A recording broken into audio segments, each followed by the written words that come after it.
The first time medicine treats you like a king, the doctor is on his knees holding a 3-cent paper cup.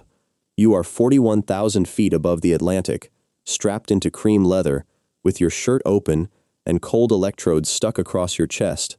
The cup trembles in the jet's cup holder, half full, shaking with the engine.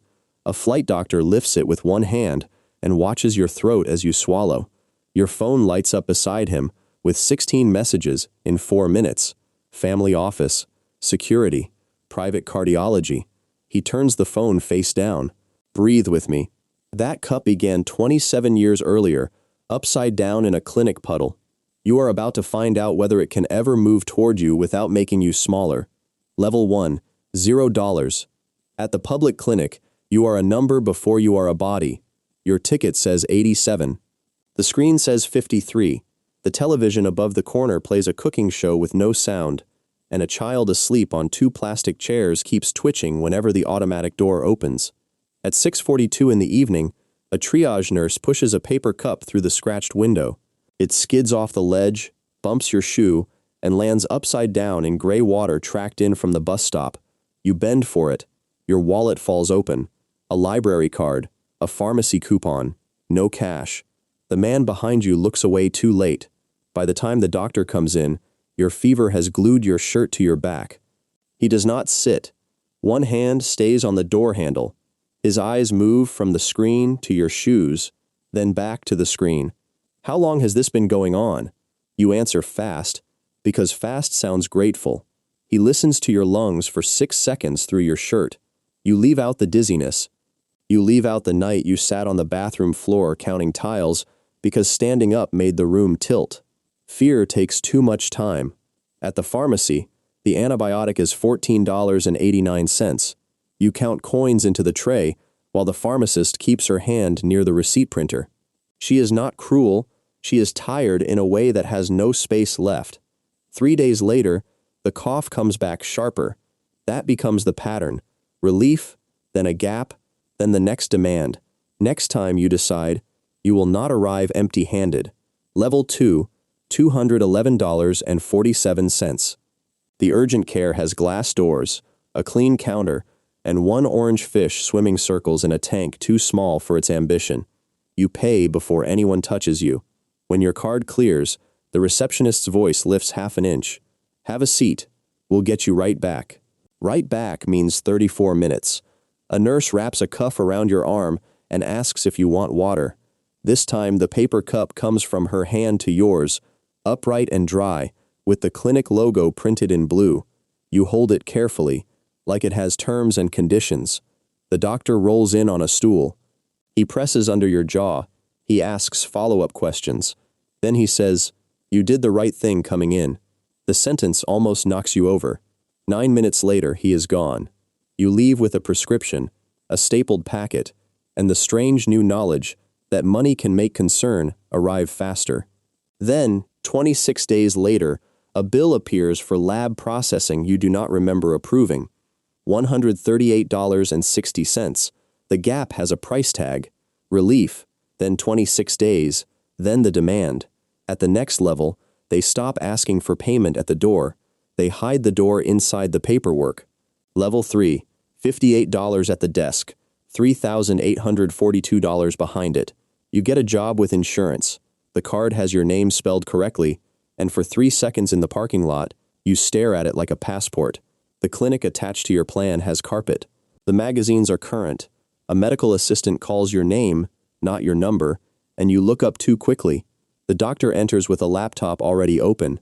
She is competent, brisk, not unkind. When you say your chest tightens at night, she types for 11 seconds before asking if work has been stressful. You almost say yes. Then you remember your manager can see time off. So you say, "A little." The cup is wrapped in plastic beside the sink. Nobody hands it to you. It waits there, sterile and untouched, while the doctor explains referrals, prior authorization, and why the test she wants may or may not be approved. You have climbed 1 level and gained a new organ, the deductible. Every pain now brings a second pain behind it. Can you afford to find out? 72 hours later, your portal pings at 11:18 at night. Results available. No explanation. Just numbers in red, lined up like small locked doors. Relief, then 72 hours, then a sentence you cannot translate. So you search, you scroll, you panic with better vocabulary. And then, for the first time, a doctor remembers your face. Level 4, $93,400 a year. The family practice sits between a bakery and a dentist. The waiting room has a ficus tree that has survived either neglect or devotion. You cannot tell which. The doctor is 7 minutes late and apologizes like he means it. He has gray hair, tired sneakers, and a mug with letters washed off from too many dishwasher cycles. When you cough, he turns away from the computer. This feels suspiciously intimate. He remembers the antibiotic that gave you hives. He asks whether your mother is still working nights. When you say sleep has been bad, he does not convert it immediately into a form. He leans back and says, "That would make anybody's body complain." The cup here is ceramic, with a hairline crack near the handle. He fills it from the cooler himself and slides it across a wooden desk covered in actual folders. For a few minutes, medicine has a room temperature. Then the printer jams. He hits it twice with the side of his fist and says, "State of the art." You laugh harder than the joke deserves. The cost here is softer. Because he knows you, leaving feels disloyal. When the specialist he recommends is booked for 4 months and 9 days, you wait. When the office forgets to call, you forgive them. Good people can still be a locked door. The gap returns. Relief, then loyalty, then delay. The next level fixes the delay by turning attention into a product. Level 5, $481,000 a year. The executive health center smells like citrus peel and expensive silence. A woman opens the door before your hand reaches it. Your name glows on a screen in the lobby. Not a number, not a clipboard. Your name. A doctor in a navy suit shakes your hand with both of his. He holds on 1 second longer than normal, as if warmth is part of the package. He says they have set aside the morning. The morning. At level 1, 6 seconds counted as listening. A glass tumbler waits beside your chair, with water so clear it looks edited. A cucumber slice leans against the rim. Nobody asks if you can pay. Nobody asks if you belong. Every door opens inward. You get blood work, imaging, a cardiac stress test, a nutrition consult, and a scan of something you did not know could be scanned. People compliment your discipline while attaching wires to your chest. At 2:07, the doctor says, "Overall, very reassuring." You exhale like someone cut a rope.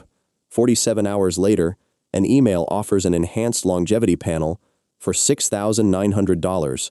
Optional. Recommended. Tastefully urgent. The gap is polished now. Relief, then 47 hours, then the upgrade. The more carefully they look, the more shadows they find. Tiny cyst. Borderline marker. Slight irregularity. Something to watch. Something to repeat. Something to discuss with the advanced team. You came to be reassured. You leave with a calendar full of possible futures. At the next level, doctors do not just answer quickly, they enter your house. Level 6, $4,700,000 liquid. A friend says, "My doctor texts back," with the casual force of someone describing weather. The concierge agreement is 11 pages. Your signature takes 4 seconds. The change arrives before sunset. At 1:23 in the morning, your heart skips twice in bed. You text the doctor, embarrassed by the hour. 6 minutes later, 3 gray dots appear. Any chest pain? Any shortness of breath? By 2:14, a physician is in your kitchen. Real shoes on your floor. Real stethoscope in your quiet house. His assistant removes a paper cup from a sealed sleeve inside a leather bag, fills it halfway, and turns it so the seam faces away from your fingers. Care has become choreography. Your neighbors never know. Your office never knows. Your mother would not believe it if you told her. The doctor is calm, thorough, almost tender. He says it is probably benign, but orders monitoring anyway. You nod, because caution is finally affordable. The cost is what access teaches your nerves. A skipped beat becomes a message. A headache becomes a home visit. Waiting 18 minutes begins to feel like abandonment. The gap shrinks until it almost disappears. Relief, then 6 minutes, then another test. And when nobody makes you wait, you discover how much waiting used to hold you together. At the next level, your body stops belonging only to you. Level 7, $340 million under management. The family office schedules your physical, not you. The family office. There is no lobby. You enter through a side door beside a wall of living plants. A security consultant waits outside the exam suite. A lawyer has already reviewed the consent forms. Someone has removed coffee from the room because your sleep data suggested it was unhelpful after 11:06. The doctor is famous in the quiet way rich people prefer. No television clips, no loud awards, just a name that makes other doctors lower their voices. He knows your genome, your calcium score, your father's stroke at 59, the supplements your trainer suggested, and the wine you stopped logging on Thursdays. An assistant in blue gloves sets down a narrow insulated cup with your initials engraved near the base. It does not make a sound on the table. Even water has staff now. The doctor says, "We're going to be aggressive about prevention." It sounds like protection until you count how many people in the room are protecting something besides you. Your blood pressure rises. Someone asks about market stress before anyone asks if you are lonely. A scan gets moved up. A specialist is flown in. A risk can be reduced by 3.4% if you agree today. The pattern flips. Now the demand arrives before relief. You have more access than you ever imagined, and fewer places to be only sick. Then the cup leaves the ground. Level 8. Private jet emergency response. The chest pain starts above the Atlantic, 41,000 feet over black water. Not dramatic, just pressure. A wrongness. The kind of sensation your old self would have argued with for 3 bus stops. Your assistant sees your hand move to your sternum. Within 7 minutes, the cabin changes shape. The table folds away. A monitor opens. Cold circles stick to your chest. Someone speaks to the pilots through a headset. Someone closes the rear cabin door so your guests cannot watch your face. The doctor kneels in the aisle. He says your name once, then stops using it. For the next 23 minutes, you are pulse, oxygen, rhythm, pressure, pupil, breath. No one performs warmth. No one sells longevity. No one asks who you know. The paper cup sits in the holder beside you, clear plastic, half full, trembling with the engine. The doctor lifts it and keeps his hand under it while you drink, in case your fingers fail. The plane descends toward Shannon because the runway is long enough and the hospital can take you. Your phone flashes again, 16 messages in 4 minutes. The doctor turns it face down. "Breathe with me." So you do. At the hospital, rain taps the ambulance roof in hard little beats. A young registrar with tired eyes reads your chart, not your net worth. For 1 hour and 12 minutes, the machine is louder than status. Then the results come back. Not a heart attack, a warning. A body refusing to stay quiet inside a life that never stops moving. Relief arrives. 9 minutes later, the first message asks whether London or New York should handle follow-up. Relief, then 9 minutes, then the machinery. Months later, your driver takes a wrong turn after an appointment, and there it is, the public clinic, smaller than memory, still lit too brightly, still breathing people through its doors. You ask to stop. Inside, the chairs have changed from blue plastic to gray plastic. The scratched window remains. A woman in a pharmacy uniform rocks a baby with one foot while holding a number in her hand. An old man coughs into a napkin and apologizes to nobody. You stand near the water cooler longer than you need to. A young doctor comes out calling a name. She looks exhausted. She looks kind. Both fit on her face. Near the window, a boy whispers that he is thirsty. His mother tells him to wait. The doctor hears it. She reaches for the cup dispenser, then stops. Empty. For 1 second, the old world opens. The puddle, the upside-down cup, your wallet spread like evidence. Then she opens a cabinet, finds another sleeve, pulls 1 cup free, and hands it to the boy's mother. Empty. Not dropped. Not skidding. Not at anyone's feet. Empty. Upright. Waiting to be filled. The mother takes it. The doctor points to the cooler and keeps her eyes on the boy until he drinks.